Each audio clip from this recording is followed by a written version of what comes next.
Amen. Totoo pong dakila ang Diyos at salamat dahil may pagkakataon tayong lumapit sa Kanya sa panalangin at magpuri para sa Kanyang pangalan. Ang pag-aaralan po natin sa hapong ito ay isang familiar na passage sapagkat naririnig na natin ito, pinapangaral, natalakay namin sa mga Sunday school. But since we are into Matthew 18, kung bubuksan niyo po ang inyong mga Bible sa Matthew 18, ito po ay tinatawag, ang bahaging ito, especially in verses 15 to 17, patungkol sa church discipline. Makikita natin ang connection nito, lalo na po sa nakaraang pag-aaral natin in verses 6 to 9. Gaano ba kaseryoso ang kasalanan sa paningin ng Diyos?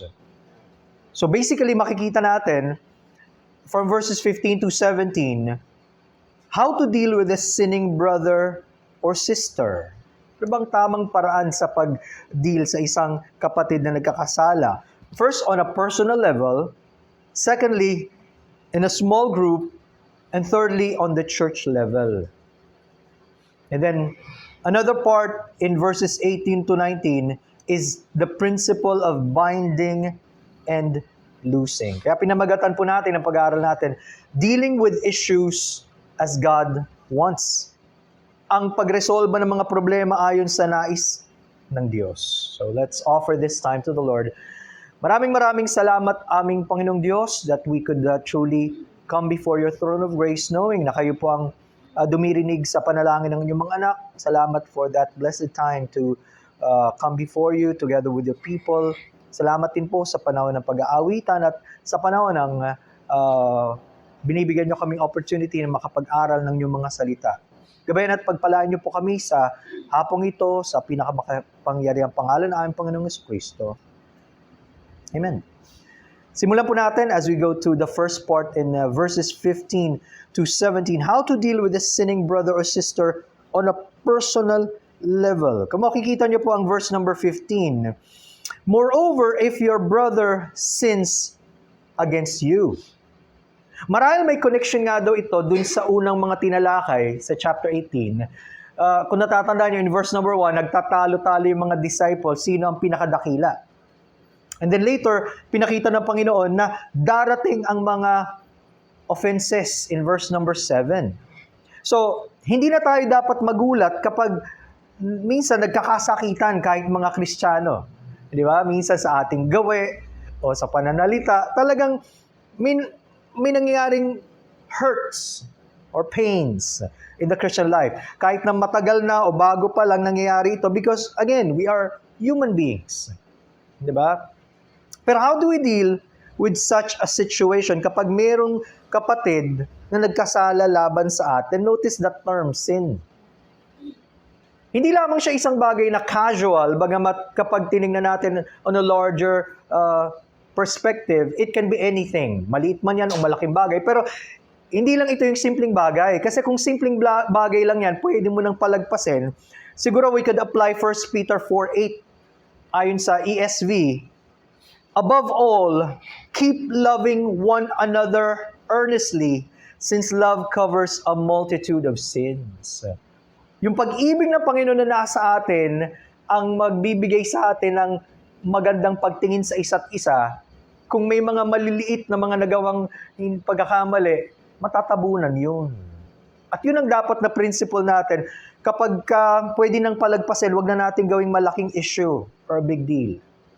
Pero in our passage, you notice, ito yung kasalanan marahil na hindi mawala-wala.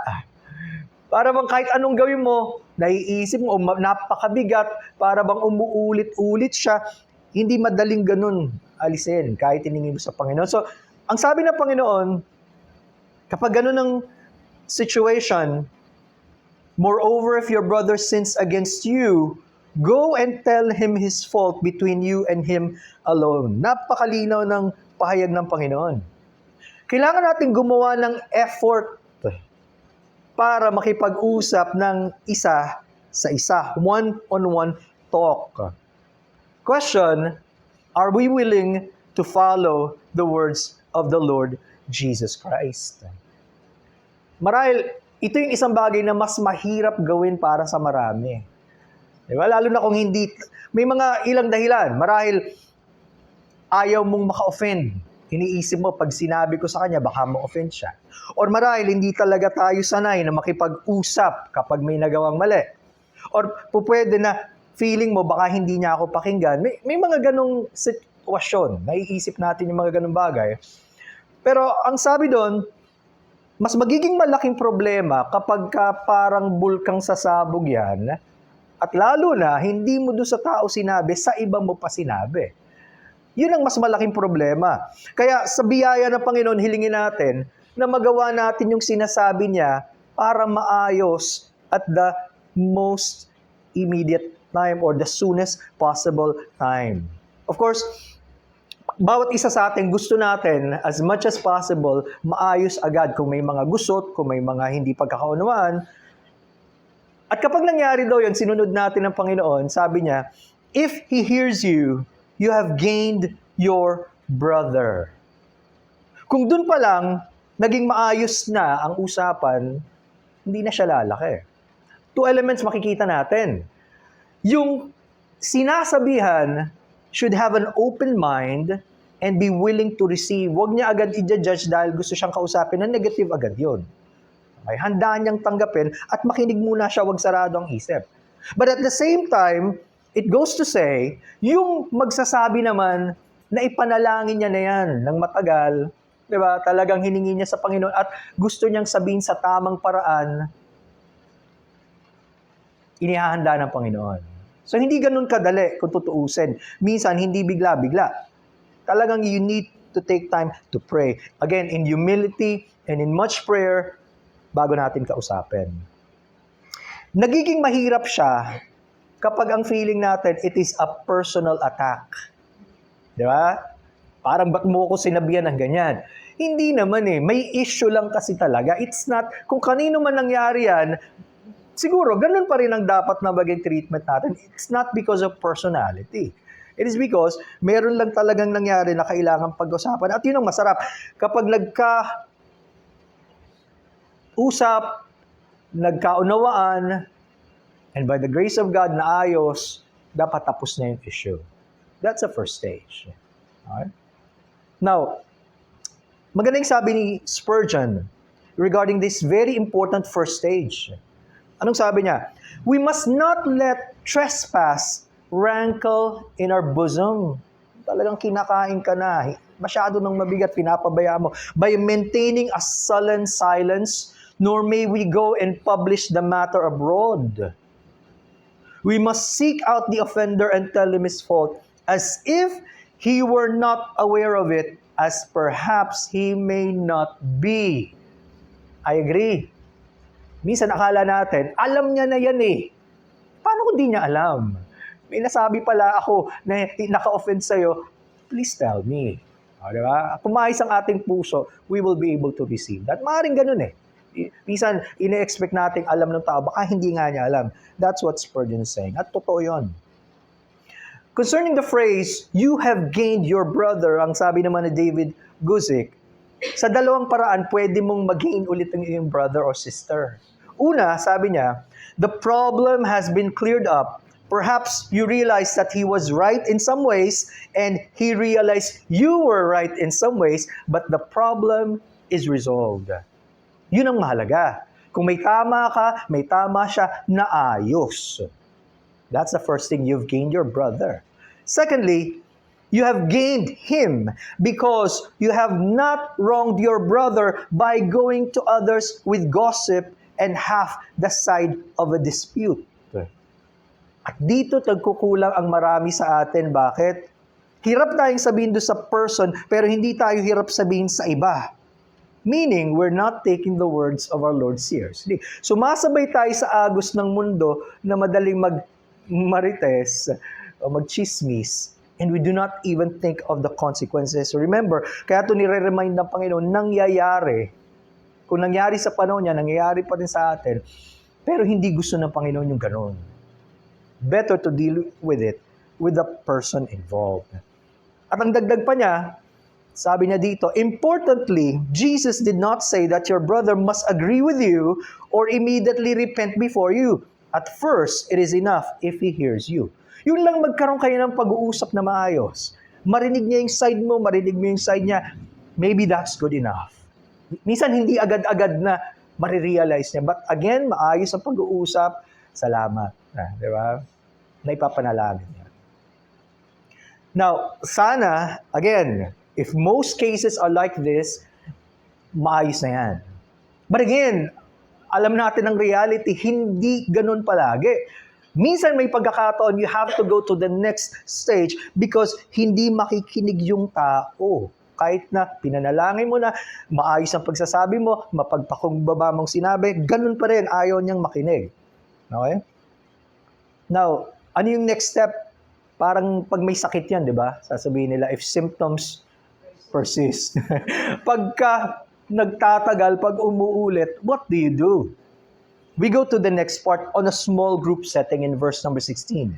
Anong sabi ng Panginoon? But if he will not hear, take with you 1 or 2 more, that by the mouth of 2 or 3 witnesses, every word may be established. This is an Old Testament principle. Bakit? An example is in Deuteronomy 19:15. Sabi doon, 1 witness shall not rise against a man concerning any iniquity or any sin that he commits. By the mouth of 2 or 3 witnesses, the matter shall be established. What a wise principle. Bakit? Kung isang tao lang yan, napakadaling mag-imbento. Daming, di ba? Hireling, o daming, basta nagsabi lang, sira agad ng reputation. No, hindi tinatanggap agad-agad kapag isa lang. Dapat may dalawa. Ito rin. Ang clear dito, lahat kasi ng tao may kanya-kanyang bias. Whether we like it or not. May kinikilingan tayo eh. Di ba? Kaya imposibleng totally wala. Because either you're biased for the truth or you're biased for that which is wrong.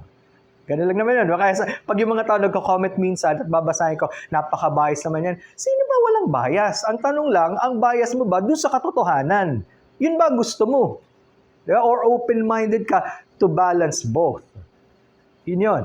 Now, posible rin dumating sa punto na pag isa-isa lang yan, naranasan nyo na to? Your word against mine. Sinabi niya ganito eh. Hindi, ganito sabi ko. Sino yun? Paano yun? Paano ma-establish ang truth? Mahirap, ano? So, which goes to say, itong 2 o 3 witnesses na isasama mo ngayon should be unbiased witnesses, meaning clear-minded, level-headed, mature enough para makinig sa dalawang sides. Hindi sila papanig agad-agad. Naisip niyo ba ang mangyayari? Paano mas lalala ang sitwasyon? Halimbawa, sinabi mo sa isang kapatid, yung nangyaring kasalanan, hindi niya tinanggap, magsama ka ng dalawa. Yung isasama mo ngayon, yung tinatawag nating yes men. Walang ibang gagawin niya kundi umayo ng umayo. Kahit anong sabihin mo, hindi na mag-iisip yan, basta siya ang tama. Anong maisip ng isa? Gano'n naman palagi eh. Ako na lang ang mali. Palagi na lang. Kasi alam niyang kampi eh.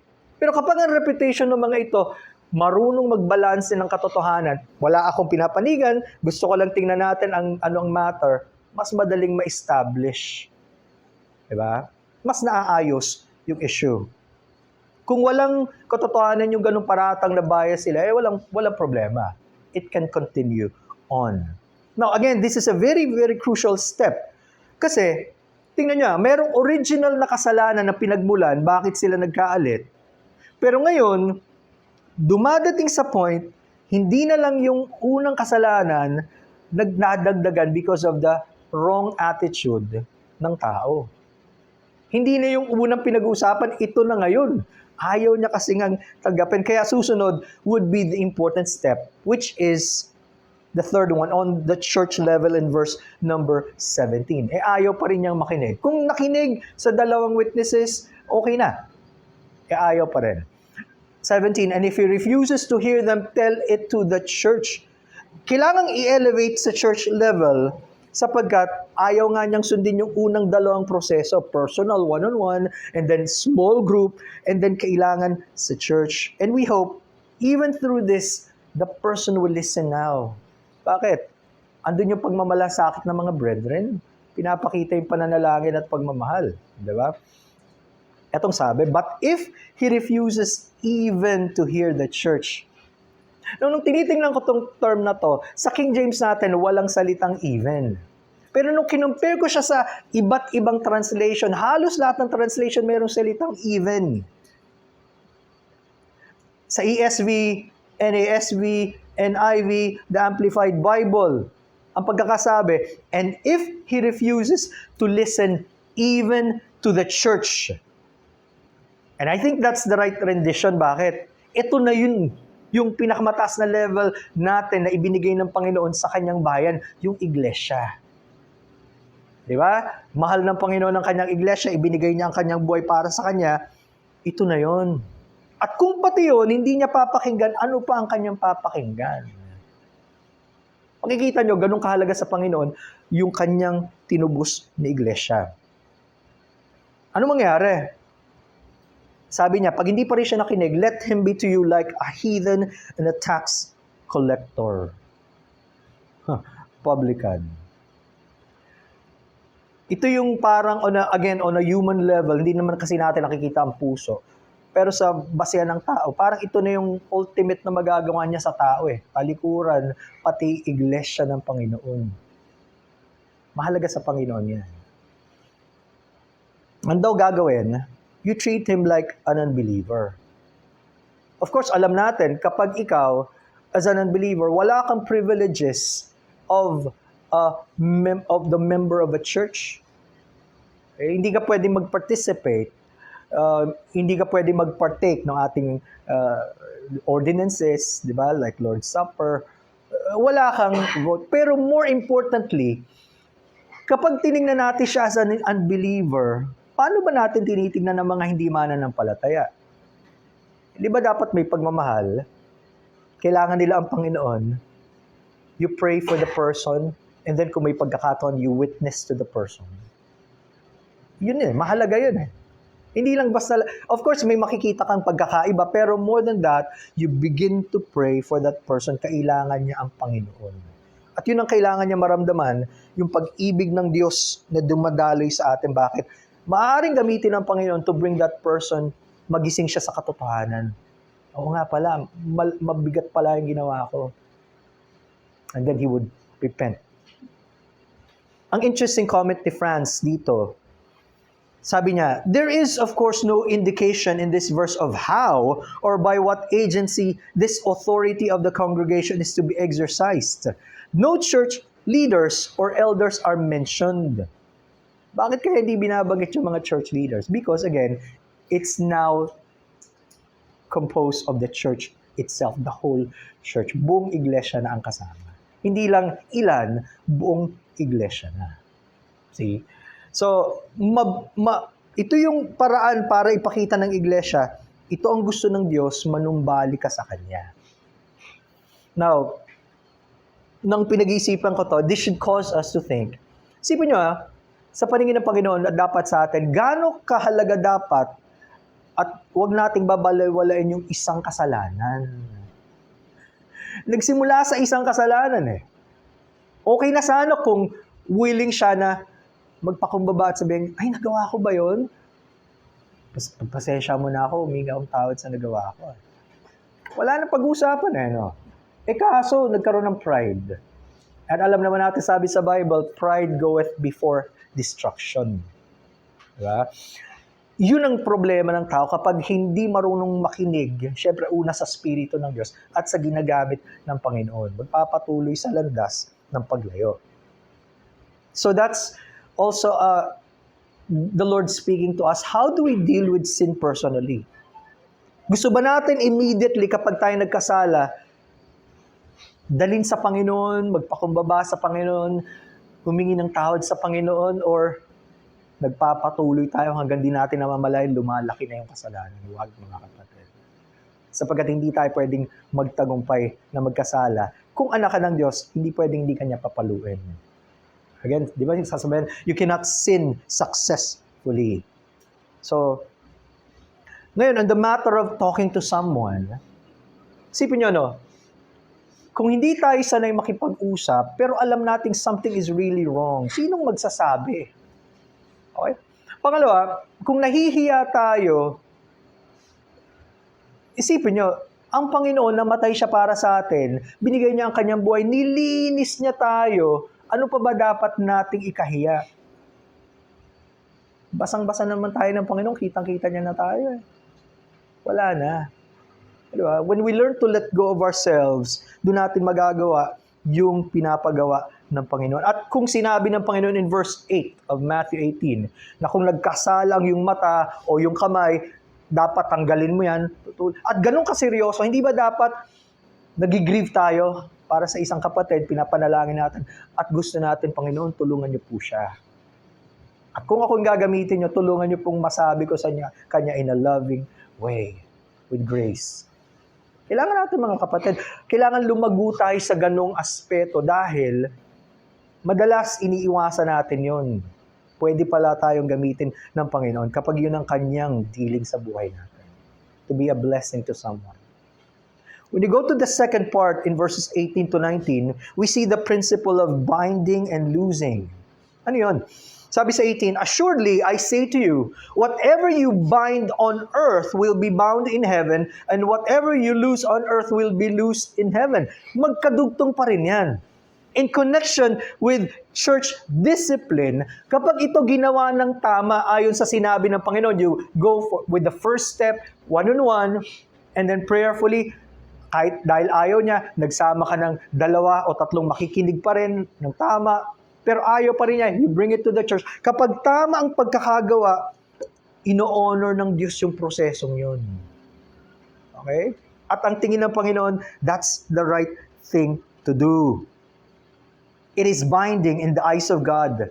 Kahit na yung taong hindi nagsisisi, mas pinili niyang umalis na lang sa church, hindi na bago yung katotohanan na sinunod mo yung proseso na gusto ng Diyos.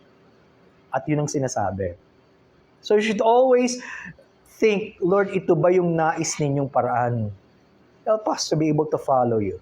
And in verse 19, "Again, I say to you that if 2 of you agree on earth concerning anything that they ask, it will be done for them by my Father in heaven." Now, halos ito rin yung sinabi ng Panginoon kay Peter in Matthew 16:19. Kaya mga nagsasabing si Peter yung first spoke, hindi po pwede Bakit? Hindi lang naman sa kanya binigay, ngayon binigay sa church na to. Okay? At dito makikita natin the importance of united prayer. Yung pag tayo talagang nanalangin, talagang andun yung tiwala natin sa Diyos at sama-sama tayo. Talaga namang minumove ng Diyos. Lahat tayo may bahagi dyan. Sa ancient Greek, ang salitang agree, ang ibig sabihin daw, to symphonize. Kung naisip niyo yan, yung orchestra, may symphony of praise. Parang sinasabi ng Panginoon, just like an orchestra, we work together with harmony. Nagkakasama-sama tayo. Okay? Sabi nga ni Adam Clark, "It is a metaphor taken from a number of musical instruments set to the same key and playing the same tune. Here, it means perfect agreement of the hearts, desires, wishes, and voices of 2 or more persons praying to God." Mangyayari lang yun na iisa at nagtutugma yung ating mga puso at damdamin para manalangin sa Diyos kapag ang Diyos ang talagang pumupuspos sa atin. Kapag hindi, mahihirapan tayo, hindi natin to kaya in a human level. Lalo na, iba-iba tayo ng backgrounds Pero pwede tayong pag-isahin ng Panginoon. At ito yung sagot sa panalangin ng Panginoon, di ba? In John 17:21, His great priestly prayer. Ano yung panalangin ng Panginoon? That they all may be one, as you, Father, are in me, and I in you. That they also may be one in us. Napakagandang panalangin. Gusto ng Panginoon, tayo daw magkaisa, gaya ng pagkakaisa nila. Di ba? What a great prayer. So, makikita natin yon. Yun yung priestly prayer ng Panginoon na dapat matupad. Bakit? That the world may believe that you sent me. What a powerful testimony sa pagkilos ng Diyos na ang mga anak ng Diyos, bagamat may mga pagkakaiba, pero pinag-iisa ng Diyos. And we can work together, we can pray together, we can labor together in the work of the Lord. Kasi siya ang kumikilos sa atin. Hindi kayang gawin ng kahit sinong tao lang yan. It must be the work of God. At matataas ang pangalan ng Panginoon. Kaya sabi sa verse 20, familiar verse also, "For where 2 or 3 are gathered together in my name, I am there in the midst of them." Isa sa mga pinaka-famous na talatang alam natin yan. Ano ba? Ano ang encouragement? Kahit yung pinakamaliit na bilang. Ano ba bang mas nililiit sa bilang ng 2 o 3? Maliban na lang sa isa, pero hindi mo masasabing nagtitipon yung isa, no? 2 o 3. Yung pinakamaliit na bilang, mahalaga sa Diyos yan kung ito ay nagtitipon sa kanyang pangalan. At hindi kung ano-ano lang ang pinagagawa. Basta ito ay para sa pangalan ng Panginoon, pinapahalaga niyan. So, para sa Panginoon, hindi yung dami at hindi yung kaunti ang mahalaga. Ang mahalaga, ginagawa natin sa pangalan ng Panginoon, may pagkakaisa tayo sa kanyang pangalan. Now, that should serve to encourage us sa mga moments na feel mo na parang kakaunti kayo. Halimbawa, sa inyong group. Parang hindi lahat dumadalo. Kaya kahit sa service natin, hindi lahat andito. It should encourage us, hindi yun ang tinitingnan ng Diyos, yung kaunting bilang o marami, sapagkat kasama pa rin natin siya. Literally, andito siya. Pero wag din gagamitin ng iba, on the other hand, na dahilan, sabi naman, where 2 or 3 are gathered, kahit wala ako dyan. Hindi yun eh. Hindi encouragement yan para pabayaan mo ang pagtitipon. Just like sinasabi sa Hebrews 10:25. It should be an encouragement. Ano man ang mangyari, marami man ang pumunta, kaunti man ang pumunta, kung sa pangalan ng Panginoon, nalulugod ang Diyos, blessed be His name. Kasama natin siya. Mas masarap kasama ang Panginoon. Gaano man ang ating bilang. Again, what is essential is that we are gathered together in His name. Ano bang dahilan ba tayo nagtitipon? Be it in our prayer meeting, Sunday school, morning service, pagka tayo nag-Lord's Supper, pag tayo nagkakaroon ng DG, yung mga meetings natin, ano bang dahilan ba tayo mga nagmi-meet? Is it really in His name? Yung bang purpose natin, katagpuin tayo ng Panginoon? No matter what we are doing. Ano ba? Or is it just the ordinary meeting na ginagawa ng marami, pero wala naman ang Diyos? Pag ano, encouragement yan, yun ang desire natin, i-honor natin ang Diyos. At lalo tayo encourage ng Panginoon, pahalagahan natin ang bawat pagtitipong binibigay ng Diyos. Bakit? Baka may pagkakataong hindi ka makadalo kahit gusto mo because of some kind of hindrance. Habang may pagkakataon, gawin natin sapagkat ginagamit ng Panginoon to help and encourage each one of us. At sana, isipin din natin ang mga kapatid nating wala. Marahil kailangan din nila ng ganong klaseng encouragement. And may God truly remind us from His Word. Let's pray. Salamat, Panginoon, sa inyong kabutihan sa amin sapagkat totoo, Panginoon, nagaganap ang mga bagay na ito sa aming buhay. And yet we can choose, O Lord, either to listen to You and to follow Your words at gawin namin, Panginoon, the biblical way kung paano mag-deal sa isang kapatid na marahil ay lumalayo sa inyo o marahil nagkakasala. Tulungan niyo kami, Panginoon, to have that love and compassion and grace sa aming puso. At kung kami naman, Panginoon, ang marahil sinasabihan ng iba ay magpakumbaba rin kami, Panginoon, at tanggapin ito na galing sa inyo, Panginoon. Salamat sa bawat isa na naririto at gabayan niyo kami patuloy sa mga panahon na tinitipon niyo ang inyong mga anak para kayo ang tunay na malawalati. Salamat dahil kayo ang nakasama namin sa buong tagpong ito at maging sa aming pag-uwi, samahan niyo rin kami at i-deliver niyo kami safely, Panginoon, sa kanya-kanyang tahanan. Blessed be Your name. We commit all things in the Lord Jesus' name.